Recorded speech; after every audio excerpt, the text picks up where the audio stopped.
Mangaon Ghanshyam building येथे टॉवरला लागली आग। आज गुरुवार दिनांक 28 डिसेंबरला दुपारी 12 वाजण्याच्या सुमारास मानगाव शहरातील बाजारपेठेत रहदारीच्या ठिकाणी असणाऱ्या घनश्याम बिल्डिंगवरील टॉवरला आग लागल्यानं टॉवरने पेट घेतल्यानं एकच भीती निर्माण झाली होती। बाजारपेठेत जर अग्नीचा भडका उडेल की काय असंच वाटत होतं। मानगाव नगरपंचायतीच्या शीघ्र प्रतिसाद वाहनाने तात्काळ घटनास्थळी धाव घेतली।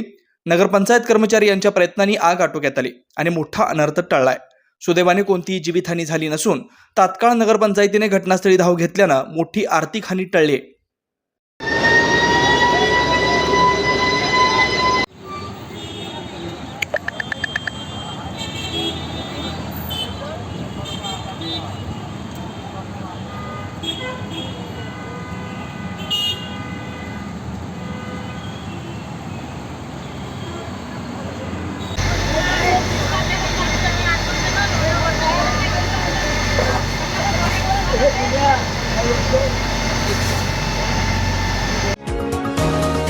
तुम्ही पाहत आहात विस्टा न्यूज मराठी।